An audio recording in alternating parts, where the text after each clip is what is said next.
अच्छा जी, अब आगे आपको और बताएं कि वफाकी हुकूमत ने जजेस से मुतालिक मुबैना ऑडियो लीक्स की तहकीकात के लिए जस्टिस काजी फायज ईसा की सरबराही में 3 रुकनी जुडिशल कमीशन तश्कील दिया है और ये कमीशन 30 दिन के अंदर ऑडियो लीक्स की तफ्तीश करेगा, इन्वेस्टिगेट करेगा। ज़बरदस्त ये बात इसलिए है क्योंकि हम भी कुछ अर्सा पहले ये बात कर रहे थे कि लिटरली अब तो we have started taking it in stride. हर दिन कोई ना कोई ऑडियो लीक जो है वो आती है और पहली जब एक दो दफ़ा आई थी तो हम सारे शौक में थे ये क्या हो रहा है, उसके बाद सारे इजी हो गए। वेयर एज इसको इन्वेस्टिगेट करना चाहिए because this can turn into something much bigger. आपको बताएं कि कमीशन जो है लाहौर रिहाई कोर्ट के चीफ जस्टिस के दामाद की अदालती कार्रवाई पर असर अंदाज होने के इल्ज़ामात और चीफ जस्टिस पाकिस्तान की सास और उनकी दोस्त की मुबैना ऑडियो लीक्स की भी तहकीकात करेगा। This is something that's going to happen. साबिक चीफ जस्टिस आकिब निसार और उनके बेटे की मुबैना ऑडियो लीक की भी तहकीकात होंगी। इमरान खान का कहना है कि ये भी मालूम कराया जाए कि फ़ोन टैप कौन करता है। वज़ीर दाखिला राना सनाउल्लाह कहते हैं कि उन्हें कोई एतराज़ नहीं, बिल्कुल पकड़ाया जाए। बाज की तरफ से प्रेशर था, दूसरे लोगों की तरफ से, सिविल सोसाइटी की तरफ से प्रेशर था कि जी इसकी इंक्वायरी होनी चाहिए और ये मालूम तो होना चाहिए कि ये दुरुस्त है या ये दुरुस्त नहीं है। हुकूमत को सुप्रीम जुडिशल काउंसिल में जाने के लिए कोई मवाद और कोई बुनियाद तो होनी चाहिए ना, और ये इंक्वायरी या तो उसकी बुनियाद फराहम कर देगी या फिर अगर ये सारा कुछ गलत है, फैब्रिकेटेड है, तो मैं समझता हूँ कि उनको जो है वो सुरखरू कर दे। ये तो फिर इंक्वायरी कमीशन का काम है। तो ये मामला जो है ये मैं समझता हूँ कि उनकी लियाकत और जहानत पे छोड़ा जाना चाहिए। अच्छा जी, ये भी कहा जा रहा है कि ऑडियो लीक्स की तहकीकात होनी चाहिए डेफिनेटली, लेकिन शायद ये टाइमिंग जो है ये गलत है और इस वक्त हुकूमत और सुप्रीम कोर्ट में इख्तियारात की जंग चल रही है। तासुर ये है कि कमीशन बनाने का मकसद मखसूस जजेस को दबाव में लाने का हरबा हो सकता है और सबसे अहम बात ये commission chief justice Umar Ata Bandial की मुशावरत के बगैर बनाया गया है। कुछ कानूनी माहिरीन कह रहे हैं कि चीफ जस्टिस कमीशन बनाने का नोटिफिकेशन मुअत्तल भी कर सकते हैं। So this can happen. इसी पे बात करते हैं माहिर कानून अब्दुल मुईस जाफरी हमारे साथ मौजूद हैं। अब्दुल मुईस, ये बताइएगा जो ऑडियो लीक्स आपको बताइए, मतलब अब तो ये नॉर्म रेगुलर हो गए हैं, हम तो आदी हो गए हैं, आती रहती हैं, इन पर बहुत सारी सियासत भी होती रहती है लेकिन अल्टीमेटली कोई एक्शन नहीं होता। अल्टीमेटली क्या शुरू ही नहीं होता कोई एक्शन। अब हुकूमत इसकी बाकायदा तफ्तीश कराने जा रही है। ज़रूरी तो है ख्याल, आपको लगता है कि ठीक से हो पाएगा ये?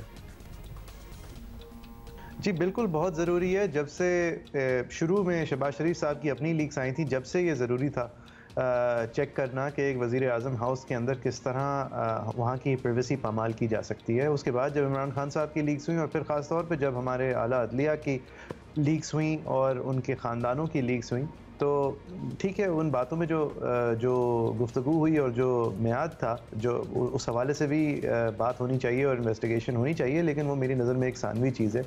पहले तो ये इन्वेस्टिगेट होना चाहिए कि ये अपने आप को किस तरह अहल समझते हैं वो लोग जिन्होंने ये रिकॉर्डिंग्स की हैं और लीक की हैं, और वो लोग हैं कौन।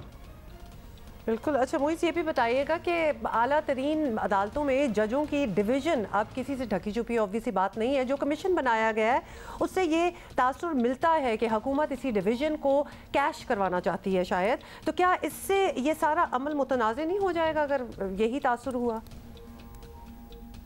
जी बिल्कुल मुतनाज़ा हो जाएगा। और ये नाम देने से जिस तरह तनकीद की जाती है सुप्रीम कोर्ट की कि हम बेंच के अंदर नाम देखते हैं और फैसले समझ जाते हैं क्या होंगे, इसी तरह ये मेरे ख्याल से हुकूमत अपने आप को डिस्क्रेडिट कर रही है इस मूव्स के साथ कि जिन लोगों को उन्होंने नेम किया है। और 2 चीफ जस्टिस साहिबान के अलावा जो सुप्रीम कोर्ट के जज साहब का नाम दिया है, वो देखें कोई तरीक़ा नहीं होता है सेपरेशन ऑफ पावर्स की एक रजीम में कि आप एक जज के साथ इस तरह मुकालमा करके या उनको उनकी रजामंदी लेकर उनको किसी कमीशन पे डाला जाए। और इसका भी कोई तरीक़ा नहीं होता कि आप अपनी तरफ से आज खुद एक जज को कोई इंतज़ामी तौर पे ज़िम्मेदारी सौंप दें। लिहाजा तरीक़ा जो रह जाता है वो ये कि आप कमीशन ऑफ इंक्वायरी या इस तरह के किसी कानून के तहत उस जज के इंतज़ामी सदर यानी कि सुप्रीम कोर्ट के चीफ जस्टिस को लिखें और कहें कि हमें कोई भी जज चाहिए, क्योंकि आखिरकार आपको एक फ़र्द क्यों चाहिए होगा। तो ये इसके अंदर बदनीयती जो है वो साफ ज़ाहिर है। देखें ये बात भी बहुत ज़रूरी है कि ये कमीशन की जो टर्म्स ऑफ रेफरेंस हैं उसके अंदर जो तमाम बातें लिखी हैं वो जिस तरह भी कोशिश करें उसकी एक जो बुनियादी चीज़ रह जाती है वो ये कोशिश अगर की जा रही है कि सुप्रीम कोर्ट के जज के हवाले से बातें लीक हुई हैं, तो वो अगर सुप्रीम कोर्ट के मिसकॉन्डक्ट के हवाले से इन्वेस्टिगेट करना है तो उसका तो आईनी तौर पे एक ही जगह है और वो सुप्रीम जुडिशल काउंसिल है।